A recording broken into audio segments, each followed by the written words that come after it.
ఒక స్టేట్మెంట్ చూశాను. అదేంటంటే బీహార్‌లో కుక్కని నిలబెట్టినా సరే గెలుస్తుంది అని చెప్పేసి ఒక బీజేపీ లీడరే ఒకప్పుడు స్టేట్మెంట్ ఇచ్చారు. అలాంటిది ఇప్పుడు అక్కడ జన్ సూరజ్ పార్టీ గెలిచింది. ప్రశాంత్ కిషోర్ గెలిచారు అక్కడి నుంచి. ఏం జరిగింది సార్? అంటే ఈ పర్టిక్యులర్ ఎలక్షన్‌లో నేను కొత్తగా చూస్తున్న రియాక్షన్స్ ఏంటంటే సరే బీజేపీ కాకుండా జన్ సూరజ్ పార్టీ నుంచి గెలిచిన ప్రశాంత్ కిషోర్ ఎవరైతే గెలిచారో అసలు గెలిచినందుకు ఎవరు హ్యాపీగా లేరు. ఎట్ ది సేమ్ టైం మరి ఎందుకు గెలిపించారు అనేది కూడా డౌట్ ఉంది. అండ్ ఈయన మీద ఉన్న ఇంకో పెద్ద ఎలిగేషన్ ఏంటంటే ప్రశాంత్ కిషోర్ ఇస్ సమ్వన్ అసలు డబ్బులు ఇస్తే ఏ పార్టీనైనా సరే ఆ పర్టికులర్ ఎలక్షన్ లో పైకి తీసుకొచ్చి గెలిపిస్తాను అని ట్రెండ్ ని తీసుకొచ్చింది. ఇప్పుడు ఇందాక మనం మాట్లాడుకున్నట్టు బాట్స్ తో ఎలాగైతే లైక్స్ షేర్స్ ఒక ట్రాఫిక్ జనరేట్ చేయొచ్చో పొలిటికల్ పార్టీస్ కూడా ఒక అవుట్ సోర్స్ చేసేసి వాళ్ళని ఆ టైంలో అక్కడ సోషల్ మీడియా వింగ్ ఒకటి ఏర్పాటు చేసి ఏ పార్టీని కావాలంటే ఆ పార్టీని గెలిపించే ట్రెండ్ ని తీసుకొచ్చింది ప్రశాంత్ కిషోర్. సో ఆయన గెలిచారు విచ్ ఇస్ నాట్ వెల్కమింగ్ అన్నట్టుగా చాలా మంది రియాక్షన్స్ చూస్తున్నాను. బీహార్ ఎలక్షన్స్ లో ఏం జరిగిందో చూద్దాం. And this then who is Prashant Kishor, ఆయన నేపథ్యం కూడా చెప్దాం సార్. ప్రశాంత్ కిషోర్ నేను ఫస్ట్ టైం కలిసింది 2013లో. Oh you met him? Gandhinagar లో I work for him. Oh so అప్పుడు మోదీ గారు గుజరాత్ ముఖ్యమంత్రి ఉన్నారు. I went to invite Modiji for an event in Hyderabad. ఇక్కడ ఉన్న ఒక సిఐ కాన్క్లేవ్ కోసం సిఐ వాళ్ళు నన్ను పంపించారు అక్కడ ఇన్వైట్ చేయడానికి. సో నేను అక్కడ వెళ్ళాను అన్నమాట. High security. ఆ టైం కూడా మోదీ గారికి మా కార్ తీసుకెళ్తే కార్ కింద మొత్తం చెక్ చేశారు. నేను కరాచీ బేకరీ 2 డబ్బాలు తీసుకెళ్ళాను. దాన్ని పోలీసు వాళ్ళు ఇక్కడి నుంచి ర్యాండమ్ గా 3 బిస్కెట్లు తిన్నారు. దాని తర్వాత లోపలికి అలౌ చేశారు. ఇదంతా జరిగిన తర్వాత దట్ టైం ఆయన అప్పుడు మోదీ గారి కోసం వర్క్ చేస్తున్నారు. స్టార్ట్ చేశారు. వాళ్ళకి అప్పుడు కూడా మోదీ గారు ప్రధానమంత్రి క్యాండిడేట్ అవబోతున్నారని ఒక గ్యారంటీ లేకుండే. కానీ దాని తర్వాత గోవా కాన్ఫరెన్స్లో గోవా మీటింగ్లో బీజేపీలో డిసైడ్ చేశారు 2013 డిసెంబర్లో అనుకుంటాను that they decided that Modiji will be the prime ministerial candidate of BJP అని. ఇన్ఫాక్ట్ మోదీ గారు first meeting first meeting was held in Hyderabad. మీకు గుర్తుంటుంది లాల్ బహదూర్ స్టేడియంలో. And it was the first paid meeting. 10 రూపాయలు టికెట్ ఇచ్చి ఫస్ట్ అని చెప్పి ఉత్తరాఖండ్ ఫ్లడ్స్ వచ్చింది దానికోసం డబ్బులు అని చెప్పి మినిమం 10 రూపాయలు పెట్టారు ఎంట్రీ కోసం లాల్ బహదూర్ స్టేడియంలో. ఓకే, అందరూ 500 ఇచ్చారు, కొంతమంది 1000 రూపాయలు ఇచ్చారు. కానీ I'm just trying to bring a forth what the point is. Prashant Kishor is a brilliant strategist, no doubt about it. దాంట్లో అస్సలు డౌట్ లేదు. ఆయన సెటప్ చేసినప్పుడు ఆయన కొలీగ్స్ చాలా మంది, ఆయనతో పనిచేయడానికి వచ్చిన చాలా మందిని నా ఫ్రెండ్స్ ఇప్పుడు కూడా even now they are on my WhatsApp group. కొంతమంది కన్సల్టెంట్స్ అయిపోయారు. They came from Deutsche Bank, they came from HSBC, they came from Coke, Pepsi, Boeing, ఇట్లాంటి కంపెనీస్ నుంచి యుఎస్ యూరోప్ నుంచి వచ్చిన వాళ్ళు చాలా మంది ప్రశాంత్ కిషోర్తో కలిసి ప్రశాంత్ కిషోర్ ఒక టీమ్ ఫామ్ చేశారు. It was called citizens for accountable governance, CAG, not to be confuse with our CAG. Okay, so citizens for accountable governance ని ప్రశాంత్ కిషోర్ 2014 ఎలక్షన్లో అన్లీష్ చేశారు. మీకు గుర్తుంటుంది Prashant Kishor complete campaign manage చేశారు. మోదీ గారిది ఒక హోలోగ్రామ్ టెలికాస్ట్ ఒకటి ఉంటే మీరు చూసారో లేదో. It is like 3D hologram telecast. ఒక ట్రక్ మీద వస్తుంది అండ్ ఇట్ లుక్స్ అదే మోదీ గారు అక్కడ నిలబడి మీతో మాట్లాడుతున్నారు. ఎందుకంటే మోదీ గారు 30 స్థానాల్లో 200 స్థానాల్లో ఒక రోజు వెళ్ళలేరు. తమిళనాడులో కూడా చూసాం సార్ రీసెంట్లీ. విజయ్ చేశారు అది same thing. So same hologram was done. నేను ఫస్ట్ దాంట్లో నా కోఆర్డినేట్ చేయమని రెస్పాన్సిబిలిటీ ఇచ్చింది భోంగీర్లో. కానీ ఫస్ట్ డే అది ఫెయిల్ అయింది. ఎందుకంటే శాటిలైట్ కనెక్టివిటీ అన్ని ప్లేసెస్లో ఫెయిల్ అయింది ఆ రోజు. మోదీ గారు పాప అహ్మదాబాద్కి వచ్చిన తర్వాత కూడా చేయలేకపోయారు. నెక్స్ట్ డే అది క్లిక్ అయింది. దాని తర్వాత మన దగ్గర నారాయణగూడలో చేయించాం మన కాలేజ్లో. అక్కడ అది కాకుండా అల్వాల్లో మా ఏరియాలో సెల్ఫిష్ మోటివ్ ఉండే నాకు, అల్వాల్లో చేపించాలని అక్కడ కూడా చేయించాను నేను. సో ప్రశాంత్ కిషోర్ చాలా ఒక మెథాడికల్ మనిషి.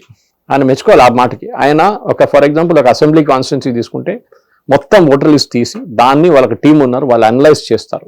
దీంట్లో ఎంతమంది ఏ ఏజ్ గ్రూప్లో ఉన్నారు, ఎంతమంది హిందువులు, ఎంతమంది ముస్లిమ్స్, ఎంతమంది Christians as per name which is very obvious. దాని తర్వాత దాన్ని మళ్ళీ క్రంచ్ చేస్తారు ఆ డేటాబేస్ని. క్రంచ్ చేసి వీళ్ళని అప్రోచ్ అయితే వీళ్ళది ఎట్లా తీసుకుంటారు, మీరు ఓటింగ్ ప్యాటర్న్ ఎట్లా అర్థం చేసుకుంటారు అని. సో వాళ్ళ వాలంటీర్స్ ఉన్నారు. సో వాళ్ళ వాలంటీర్ సపోజ్ ఆయన జగన్ కోసం పనిచేశారు, ఆయన బీజేపీ తర్వాత డిఎంకే కోసం పనిచేశారు, మమతా బెనర్జీ కోసం పనిచేశారు. ఇన్ఫాక్ట్ ఆఫ్టర్ మోదీ గారితో క్యాంపెయిన్ నడిపించిన తర్వాత చాయ్ పే చర్చ వచ్చింది ఒకటి, మీకు గుర్తుంటుంది, డ్యూరింగ్ 2014 క్యాంపెయిన్. అదేమైందంటే మణిశంకర్ అయ్యారు ఏఐసిసి సెషన్ నడుస్తున్నప్పుడు ఢిల్లీలో టాకటోరా స్టేడియంలో మీడియాకు ఒక స్టేట్మెంట్ ఇచ్చారు. మోదీ గారు ప్రధానమంత్రి ఏంటి, ఆయన కావాలంటే మా దగ్గర వచ్చి నెక్స్ట్ ఏఐసిసి సెషన్లో ఛాయ్ అమ్ముకోవచ్చు అని చెప్పారు. That he picked up and said chai pay చర్చ చేద్దాం. ఇప్పుడు వీడియోకాన్ వాళ్ళతో మాట్లాడి డిటిహెచ్ అరేంజ్ చేసి లాక్స్ ఆఫ్ డిటిహెచ్ అరేంజ్డ్ ఇచ్చి ప్రతి ఛాయ్ షాప్లో పెట్టి మీటింగ్ నేను అల్వాల్లో చేయించాను. అల్వాల్లో ఇందిరాగాంధీ స్టాచ్యూ దగ్గర కూడా చేయించాను నేను. సో ఒక సిచ్యువేషన్ తీసుకుని దాన్ని ఆయన మాడిఫై చేయగలరు. And his team was very dedicated. దాని తర్వాత నేను వారణాసి పంపించాను. నాకు దీనికి ఒక పేరు కూడా ఉంది sir, IPAC something. IPAC came later. Okay. First CAG ఉండే, ఐపాక్ తర్వాత వచ్చింది ఆఫ్టర్ 2014. 2014లో వారణాసికి వెళ్ళాను. నేను లీవ్ తీసుకొని, నేను పనిచేస్తున్న కంపెనీ నుంచి లీవ్ తీసుకొని 2 వారాలు వారణాసిలో పనిచేశాను. నేను నన్ను ఇక్కడి నుంచి పంపించారు సంఘ్ వాళ్ళు, అక్కడ వెళ్ళి I work for them and వాళ్ళ టీమ్తో పనిచేశాను. I was not a part of the CAG, కానీ వాళ్ళ టీం ఉండే. ఒక రెసిడెన్షియల్ బిల్డింగ్, కొత్త రెసిడెన్షియల్ బిల్డింగ్ ని బీజేపీ వాళ్ళు రెంట్ కి తీసుకున్నారు. ఇంకా అది వాళ్ళు ఇవ్వలేదు, పెద్ద అపార్ట్మెంట్ కాంప్లెక్స్. దాంట్లో ఫస్ట్ 6-7 ఫ్లోర్స్ బీజేపీ ఆఫీసర్స్ పెట్టుకున్నారు. గ్రౌండ్ ఫ్లోర్ లో ఆపరేషన్స్ కమాండ్ ఉండే వారణాసిది. పెద్ద మ్యాప్ ఉంటుంది వారణాసిది ఒకటి. అమిత్ షా గారు వస్తూనే ఉంటారు అక్కడ రెగ్యులర్ గా. And then the top 2 floors ఈ వీళ్ళు తీసుకున్నారు, సిఏజీ వాళ్ళు తీసుకున్నారు. సో రెగ్యులర్లీ వీళ్ళు కలుస్తుంటే, నేను కూడా సోషల్ మీడియా రిపోర్టింగ్ చేస్తుంటే అక్కడ డాక్టర్ కుష్వా అని చెప్పి బీజేపీ ఒక లీడరు, ఆయన ఒక డాక్టర్, ఆయన ఒక 22 మెంబర్ టీమ్ ని లీడ్ చేస్తున్నారు 2 బూత్లలో. 2350 మంది ఉన్నారు 2 బూత్లలో. So we use to go to each house. అక్కడ వెళ్ళి నేను వీడియోలు తీస్తుండే, మాట్లాడుతున్నప్పుడు మోదీ గారి గురించో దేని గురించో దాని గురించి అక్కడ గొడవ కూడా జరుగుతుంది. అప్పుడు అఖిలేష్ యాదవ్ వాజ్ రూలింగ్ ఆ టైంలో. చాలా మటుకు రేడ్స్ జరిగినాయి బీజేపీ వాళ్ళ మీద. అదన్నీ వీడియోలు తీసి వేస్తుండే నేను అనమాట. I spend 2 weeks there.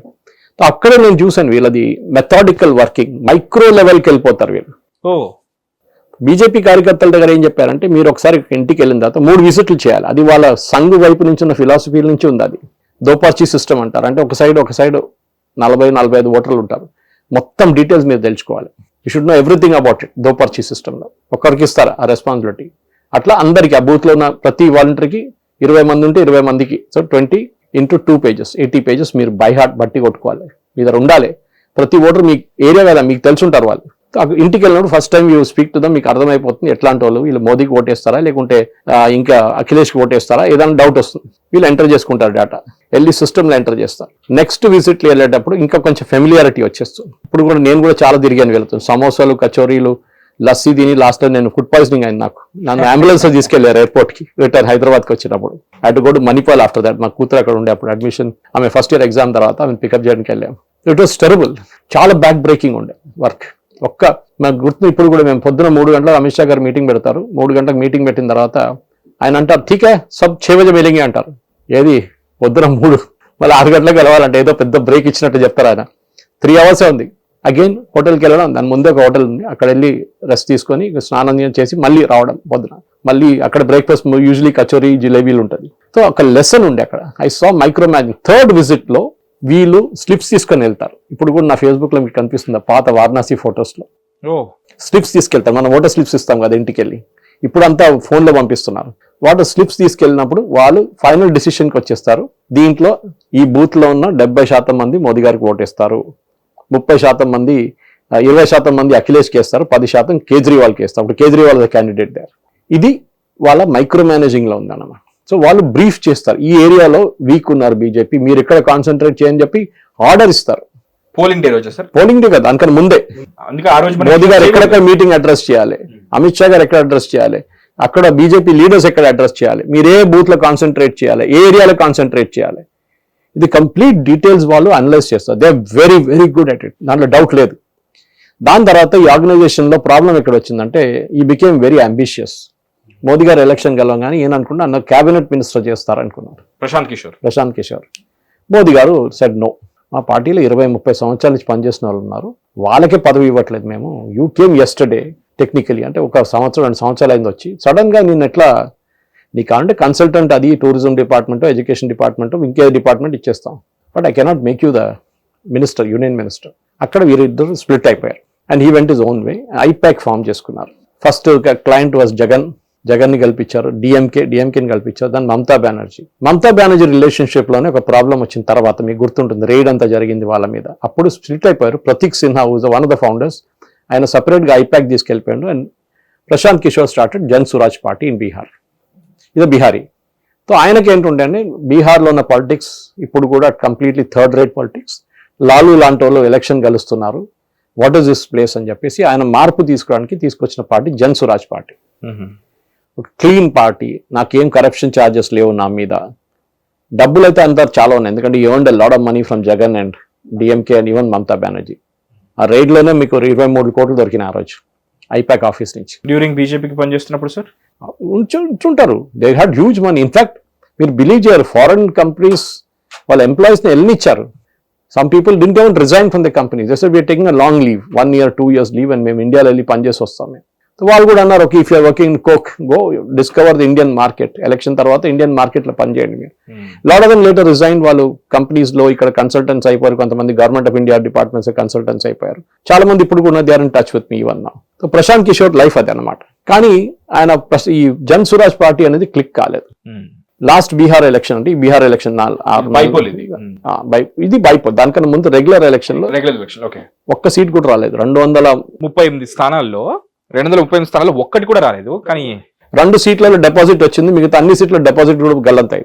నాకు అదే ఆశ్చర్యంగా ఉంది సార్. ఇప్పుడు 19,000 మెజారిటీ సార్. ఇప్పుడు లైక్ 0 to దట్ రీజన్ ఉంది. ఇప్పుడు మీరు దాంట్లో మీసా భారతి అంటే లాలు కూతురు ఆ రోజు పార్లమెంట్ బయట మాట్లాడుతూ ఎన్డీటీవీతో ఏం చెప్పిందంటే, ఇది కాన్స్పిరసీ, మమ్మల్ని బీహార్ నుంచి ఈ ఆర్జేడీ పార్టీని తూడ్చి కంప్లీట్ గా బయట తీయడానికి బీజేపీ ఆడిన గేమ్ ఇది.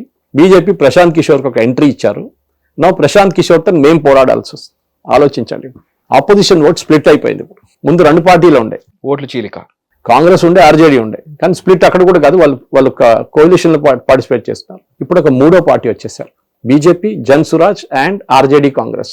ఇప్పుడు రేపు ఎలక్షన్ జరిగింది అనుకోండి బీహార్లో, హైపోథెటికలీ ఇంకా 400 సంవత్సరాలు ఉన్నాయి, ఇంకా జరిగితే ఓటర్ ఏం చూస్తాడు, ఐదర్ బీజేపీకి వేద్దాం లేకుంటే జన్ స్వరాజ్కి వేద్దాం.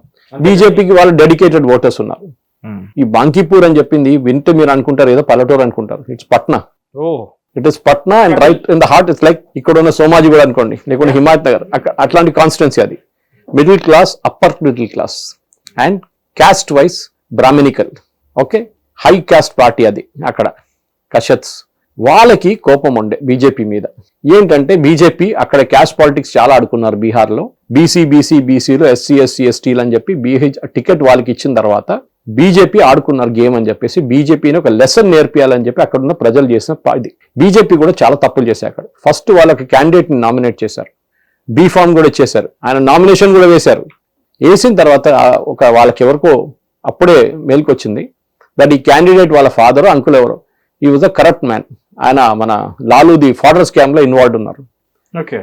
అప్పుడు ఈయన తీసేద్దాం, ఎందుకంటే దిస్ జన్ స్వరాజ్ పార్టీ వాళ్ళు దీని మీద పడతారు ఇప్పుడు వచ్చి, this fellow is a corrupt guy. అంటే వాళ్ళు కరప్ట్ కాదు, హీఈస్ నాట్ కరప్ట్, బట్ వాళ్ళ ఫ్యామిలీ కరప్ట్. సో అట్లాంటి వాళ్ళు ఎందుకు ఎన్నుకోవాలి, మీరు రిజెక్ట్ చేయండి అని చెప్పి క్యాంపెయిన్ నడిపిస్తారు. ఇప్పుడు దాకా కానీ ఇప్పుడు దాకా కాలేదు అట్లా. ఇప్పుడు బీజేపీ ఆ క్యాండిడేట్ ని విత్డ్రా చేయించారు, నామినేషన్ విత్డ్రా చేయించారు. ఇంకొక క్యాండిడేట్ ఉన్నాడు ఎవడో ఒకడు, బీజేపీ వాడు, కానీ వాడు ఇండిపెండెంట్ గా పోటీ చేయడానికి టికెట్ దొరకలేదు వాడికి, బీఫామ్. వాడు ఉన్నాడు, వాడిని తీసి వాడిని పిలిచారే ఇక్కడ నువ్వు బీఫామ్ తీసుకొని. వాడు స్టన్ అయిపోయాడు, వాడిని ఎవరు తెలియదు కాన్స్టిట్యున్సీలో, this candidate is not known at all. వాడికి ఏ పొలిటికల్ బ్యాకింగ్ లేదు, ఒక కార్పొరేటర్ ఎలక్షన్ కూడా కలవలేదు. అట్లాంటి వాళ్ళు తీసుకొచ్చి క్యాండిడేట్ చేశారు బీజేపీ. అలా ఓడిపోకుండా ఇంకేమైతుంది. ఈ కాన్స్టిట్యున్సీలో మీరు చెప్పినట్టు కుక్కల పిల్లిని పెడితే కూడా గెలుస్తారని చెప్పిన statement that I later turned out to be AI generated voice clip. Okay, it was not a real one. అది బీహార్ ముఖ్యమంత్రి చెప్పారని చెప్పి వచ్చినది, లేటర్ ఆన్ ఇన్వెస్టిగేషన్ లో తెలిసింది అది it was AI generated clip. కానీ కరెక్ట్ అది కూడా, ఎందుకంటే 9 సార్లు గెలిచిన ఫ్యామిలీ ఈస్ దిస్ బీజేపీ. 3 దశాబ్దాలు. నితిన్ నబీన్ వాళ్ళ ఫాదర్ ఫస్ట్ 4 సార్లు గెలిచారు. Nitin Nabin won 5 times. Okay, ఒక బై ఎలక్షన్ ఉండే ఒకసారి, ఎందుకంటే వాళ్ళ ఫాదర్ గారు చనిపోయారు. కాలేజ్ నుంచి బయటకు వచ్చిన నితిన్ నబీన్ గెలిచారు election. It was a family fighter. And ఈ ఫస్ట్ క్యాండిడేట్ సెలెక్ట్ చేశారని చెప్పారు చూడండి, ఈ was Nitin Nabin's candidate. Naturally ఆయన తీసేసినప్పుడు ఈయన కూడా కోపం వచ్చి ఉంటుంది. But anyway you would not have shown it openly. కానీ ఇంత ఒక మంచి స్ట్రాంగ్ క్యాండిడేట్ ని మీరు తీసేసి ఎవడో తెలియని ఒక క్యాండిడేట్ ని తీసుకొస్తే ఓడిపోతారు 100%. అందరూ మోదీ గారు ఫోటో పెడితే ఓటు వేయరు, అది అందరూ అనుకుంటారు. మోదీ గారు ఫోటో పెడితే అయిపోతుంది, ఫ్లెక్స్ పెడితే ఓటేస్తారు నాకని చెప్పి. You are to be a strong candidate. అదే కంపారిజన్స్ మీరు మధ్యప్రదేశ్లో ఉన్న కాన్స్టిట్యున్సీలో చూడండి, అక్కడ కూడా బైపోల్ జరిగింది. అక్కడ ఏమైంది, అక్కడ ఉన్న కాంగ్రెస్ క్యాండిడేట్ మీద చాలా ఆరోపణలు ఉండే కరప్షన్ది, కానీ కాంగ్రెస్ క్యాండిడేట్ మార్చలేదు because he was a very powerful candidate. ఎవరు సార్? ఆయన పేరు నేను మర్చిపోయాను. He was the guy who won the election now. So ఆ క్యాండిడేట్ ని కాంగ్రెస్ ఉంచుకున్నారు, Congress didn't bring him down. అదే టైంలో బీజేపీ అక్కడ ఉన్న సీనియర్ లీడర్, లాస్ట్ టైం ఆయన ఓడిపోయారు 2023, ఆయన్ని క్యాండిడేట్ చేయకుండా ఒక కొత్త క్యాండిడేట్ని తీసుకొచ్చారు. Again same mistake like Bihar. కొత్త క్యాండిడేట్ తీసుకొచ్చి ఆయన్ని క్యాండిడేట్ గా చేశారు. అప్పుడు పెద్ద రోడ్ ధర్నా జరిగింది. ఈ సీనియర్ లీడర్ బీజేపీది ధర్నా చేశాడు, పార్టీ నుంచి రాజీనామా చేయడానికి వెళ్ళాడు. లాస్ట్ లో బీజేపీ లీడర్షిప్ ఆయన పిలిపించుకొని సమ్ పీస్ డీల్ కి వచ్చారు, ఘన్శ్యామ్ సింగ్. సో అది జరిగిన పెద్ద తప్పు బీజేపీ చేసింది. మీరు బీహార్లో చేశారు అదే తప్పు, you done the same mistake in Madhya Pradesh. Back seat driving జరగదు. అన్నోన్ క్యాండిడేట్స్ని తీసుకొచ్చి మీరు ఎలక్షన్ గెలిపలేరు. మోదీ గారు పేరు చెప్పి మళ్ళీ మీరు ఎలక్షన్ గెలు. Candidate also should be strong, well known. మీ దగ్గర మంచి స్ట్రాంగ్ క్యాండిడేట్ ఉన్నారు, ఆయనకు ఆల్రెడీ 4 సార్లు గెలిచారు ఆయన దీనికన్నా ముందు. ఆయన్ని చేంజ్ చేసి ఎందుకు కొత్త క్యాండిడేట్ని తీసుకొచ్చారు? ఇది బీజేపీ అడగాల్సిన ప్రశ్న. Maybe it's a good thing one way, కొత్తగా ఫేస్ తీసుకొస్తున్నారు, అదన్నీ చెప్పొచ్చు మనం. కానీ దర్స్ a major things, other major. Sorry, your saying something. Please. So ఇదే తప్పు బీజేపీ యూపీలో చేశారు 2024 లోక్సభ ఎలక్షన్లో. యోగి ఆదిత్యనాథ్ సెలెక్ట్ చేసిన 80 క్యాండిడేట్స్ లో ఆల్మోస్ట్ 45 మందిని రీప్లేస్ చేశారు హైకమాండ్, బీజేపీ హైకమాండ్. వాళ్ళ క్యాండిడేట్స్ ని పెట్టారు. ఓకే, ఏమైంది లాస్ట్ లో? BJP perform miserably bad. Half the seats కూడా గెలవలేదు ఉత్తరప్రదేశ్. దానికోసం బీజేపీ 280కి రాలేదు, 270కి రాలేదు లోక్సభలో, 2040లో చాగిపోయింది. ఈ మిస్టేక్ ఇప్పుడు 2027లో వచ్చే ఉత్తరప్రదేశ్ ఎలక్షన్ లో చేయకూడదు. ఇన్ఫాక్ట్ జన్సురాజ్ పార్టీ గెలిచింది బీజేపీకి one way, it is good wake up call. ఎందుకంటే లేకుండా ఈ తప్పు వాళ్ళు మళ్ళీ రిపీట్ చేస్తుండే ఉత్తరప్రదేశ్లో. కొత్త క్యాండిడేట్ని తీసుకొద్దాం, good idea, yes you should do it. కొత్త యంగ్ ఫేసెస్ కావాలి. కానీ అందరిని మీరు యంగ్ తీసుకొస్తే ఎక్స్పీరియన్స్ వాళ్ళు ఏం చేస్తారు? వాళ్ళ దగ్గర పట్టుంది, వాళ్ళు చూపించారు వాళ్ళ పవర్. మధ్యప్రదేశ్లో ఎట్లా ఓడించారు మిమ్మల్ని. సేమ్ విత్ బీహార్, ఆ క్యాండిడేట్ పెడితే 100% బీజేపీ గెలుస్తుండే. కానీ అక్కడ ఓటింగ్ పర్సెంటేజ్ చూడండి, అది ఇంకోటి. ఈ బైపోల్స్ అనగానే అసలు పీపుల్ ఎవరికి ఇంట్రెస్ట్ లేదు. You know what is the voting percentage in Bihar, in Bankipur? ఎంత సార్? 34% voting percentage. అందులోనే ఇతను 19,000 మెజారిటీ కొట్టాడు. లాస్ట్ టైం బీజేపీకి 59,000 మెజారిటీ వచ్చింది. మెజారిటీ నితిన్ నవీన్. అప్పుడు పర్సెంటేజ్ కూడా ఇంతేనా సార్? అప్పుడు 7% ఎక్కువ ఉండే, 41 ఉండే. 41. బట్ సార్ ఇది కూడా 50కి తక్కువే సార్. అదే అంటున్నా. So you should understand the way it is. బీహార్లో అప్పుడు మనకు తెలిసిందే చాలా మటుకు ఓటర్ లిస్ట్ క్లీనప్ చేశారు. దాని తర్వాత జరిగిన ఎలక్షన్ అది. ఓకే, సో ఇప్పుడు బీహార్లో ఒక లెసన్ ఏంటంటే బీజేపీకి, మీరు ఉత్తరప్రదేశ్లో ఈ మిస్టేక్ రిపీట్ చేయకూడదు. బికాస్ యూపీ అనేది చాలా క్రూషియల్ అంటుంటారు కదా. క్యాస్ట్ బేస్డ్, అక్కడ కూడా బీహార్ లాగానే క్యాస్ట్ బేస్డ్ చాలా ఇంపార్టెంట్. అక్కడ అఖిలేష్ యాదవ్ పార్టీది main vote bank Yadav plus ముస్లిం. Okay, next Mayawati Jadhav plus Brahmins. ఆలోచించండి, షీఈ్ ద బీసీ ఏం చెప్తారు, కాంశీరామ్ పార్టీ అది. ఆమె అంటుంది నేను బ్రాహ్మిన్స్ కి టికెట్ ఇస్తాను, ఎందుకంటే బ్రాహ్మిన్స్ ని బీజేపీ నెగ్లెక్ట్ చేశారు. బీహార్లో చేశారు, ఇప్పుడు యూపీలో చేశారు దీనికన్నా ముందు. ఈసారి చేయకూడదు. I have one of my friends who's a big UP guy, వస్తుంటాడు హైదరాబాద్కి. డీటెయిల్గా చెప్తారు, కాన్స్టిట్యున్సీ బై కాన్స్టిట్యున్సీ చెప్తారు కూర్చొని, మీకు 5-6 అవర్స్ వినొచ్చు. ఆయన చెప్పాడు, సురేష్ సబ్సే బడీ గల్తీ BJP is doing is Brahmins మాకు వద్దు, ఎట్లైనా మాకు వేస్తారు ఓట్లు, మేము వాళ్ళ దగ్గర వెళ్ళక్కర్లేదండి, they will vote for us anyway. Same with forward caste. ఇది లాస్ట్ 2024 ఎలక్షన్ చూపించారు వాళ్ళు. అఖిలేష్ యాదవ్ కేసారు ఓట్లు. మీరు ఇట్లా మమ్మల్ని don't take us for granted. నేను అదే ట్వీట్ చేశాను అప్పుడు. మీ ఓటర్స్ని మీరు టేకన్ ఫర్ గ్రాంటెడ్ చేస్తున్నారు. సెక్యులరిజం గురించి మాట్లాడుతాం. సెక్యులరిజం మీకు ముస్లిమ్స్ ఓట్ అయ్యారు. కేరళలో మీరు నేర్చుకున్నారు లెసన్. ఈ అసెంబ్లీ ఎలక్షన్లో మీరు ఉల్టా నిలబడ్డారు, కురియన్ని మినిస్టర్ చేశారు, బిషప్ని తీసుకొచ్చి 7 లోక్ కళ్యాణ్ మార్గ్లో మోదీ గారు కేక్ కట్ చేశారు, చర్చ్కి వెళ్ళారు. Nothing will happen. Me voter is a cutter Hindu. మీరు వాళ్ళని చూసుకోకపోతే వాడు ఇంకో పార్టీకి ఓటేస్తాడు. అది ఏమైందంటే మన bird in hand is worth 2 in the bush అంటారు చూడండి. మన దగ్గర ఉన్న మనం ముందు వాళ్ళని చూసుకోవాలి. బీజేపీ చేస్తున్న తప్పు ఇది. మీరు సెక్యులరిజం గురించి, దాని గురించి, దీని గురించి మాట్లాడుతూ, మీది జై శ్రీరామ్ క్రౌడ్. అయోధ్యలో జరిగిన తప్పదే. మీరు నెగ్లెక్ట్ చేశారు వాళ్ళు. మీరు you took it for granted. వీడు ఎక్కడ పోడు, ఎవరికి వేస్తాడు, అఖిలేష్కి వేస్తాడా, మాయావతికి వేస్తాడు, మాకే వేస్తాడండి ఓట్లు. ఇది బీజేపీ అస్సాంలో, వెస్ట్ బెంగాల్ చూపించారు. అస్సాంలో చాలా క్లియర్గా హిమంత బిశ్వ అన్నారు, మాకు మియా వాళ్ళ ఓటు వద్దు. మియా అంటే బంగ్లాదేశీ ముస్లిమ్స్ని జనరల్ అక్కడ మియా అంటారు. మియా వాళ్ళ ఓట్లు వద్దు. పెద్ద కాంట్రవర్సీ అయింది ఆ statement. Said no, I stand by it. మాకు అక్కర్లేదు వాళ్ళ vote. I will win with the votes the Hindus. Open గా చెప్పారు. సేమ్ థింగ్ సువేందు అధికారి. ఎంతగా ఆయన అన్నారు, హిందువుల కోసం హిందువులు కోఆర్డినేట్ చేసి బంగ్లాదేశ్లో ఏం జరిగిందో హిందువులతో అది కూడా వెస్ట్ బెంగాల్లో జరుగుతుంది. మళ్ళీ మమతా బెనర్జీ వస్తే ముషీదాబాద్లో ఏం జరిగిందో మీకు గుర్తుపెట్టుకోండి. Same thing will happen to you. Because Murshidabad ఆ టైంలో మమతా బెనర్జీ కంట్రోల్లో ఉన్నప్పుడు ముషీదాబాద్లో జరిగిన వైలెన్స్ మాకు తెలుసు. హిందూ షాప్స్ తగలబెట్టారు, చాలా మంది మీద అటాక్ జరిగినాయి. బంగ్లాదేశ్లో చూశారు, అప్పుడు హిందువులు భయపడ్డారు. ఇది కూడా మాతోనే అవుతుంది ఇక్కడ కూడా. దానికోసం బీజేపీకి ఓటేశారు. And he was very clear about it. I don't want Muslim votes. ఒక్క క్యాండిడేట్ కూడా లేవు. అదర్వైజ్ గెలిచిన 3 ఆపోజిషన్, కాంగ్రెస్ వాళ్ళు, కమ్యూనిస్ట్ వాళ్ళు, ఆల్ ముస్లిమ్స్. 3 సీట్లు గెలిచారు. 3 ముస్లిమ్స్ వాళ్ళ దాంట్లో. అస్సాంలో చూడండి, ఐ థింక్ 17 సీట్లు గెలిచారు. 17లో 17 ముస్లిమ్స్ కాంగ్రెస్. అస్సాంలో. బికాస్ వారు ఆ ఓట్లు తీసుకెళ్ళిపోయారు. ముస్లిం ఓట్స్ అంతా కాంగ్రెస్ పోయింది, ఏ యూడిఎఫ్కి వెళ్ళలేదు ఎక్కువ. ఓవైసీ ఈసారి చూడండి, ఇప్పుడు ఈ saying now I tie up with Akhilesh Yadav ఓ ఫర్ ఎస్పీ ఇన్ ఉత్తరప్రదేశ్. ఎందుకు బీజేపీ రాకూడదు, అప్పుడు కాంగ్రెస్ డైలమాలు అయిపోతారు. ఎందుకంటే ఈ ఓట్లు అన్ని కాంగ్రెస్కి వెళ్తుంది యూజువల్లీ, ముస్లిం ఓట్స్ అఖిలేష్ కూడా వెళ్తుంది. ఇప్పుడు అది స్ప్లిట్ అయిపోతే ఓవైసీకి వెళ్ళిపోతుంది, కాంగ్రెస్ ఈక్వేషన్లు ఉండరు. అది ప్రపోజల్ యాక్సెప్ట్ చేస్తారా లేదా మనకు తెలియదు. కానీ లాస్ట్ బీహార్ ఎలక్షన్లో సీమాంచల్లో మొత్తం 5 సీట్లు వాళ్ళు తీసుకెళ్ళిపోయారు ఓవైసీ వాళ్ళు. అక్కడి నుంచే కాంగ్రెస్ 2 సీట్లు వచ్చినాయి, కొన్ని సీట్లు అక్కడి నుంచి వచ్చినాయి కాంగ్రెస్కి. సో మనం అర్థం చేసుకోవాలి, ఈ పొలిటికల్ ఈక్వేషన్స్ అనేది బీహార్లో జెన్జీ గిన్జీ ఏం లేదు. ఒక్కటి బీహారీ వాళ్ళకి లేదంటే వాళ్ళకి రెస్పెక్ట్ ఇవ్వట్లేదు ఎవరు. When you want insult Bihari ఎవరిని చెప్తారు మీరు, నార్త్ ఇండియన్ కూడా బీహారీ అంటారు. ముందు మన సౌత్ ఇండియన్స్ ని మద్రాసి అని చెప్తుండే, ఎవడైనా కానీ సౌత్ ఇండియన్ నుంచి హైదరాబాద్ నుంచి వచ్చినాడు, బెంగళూరు నుంచి వచ్చినావు, కేరళ నుంచి వాడు Madrasi. Now that is gone.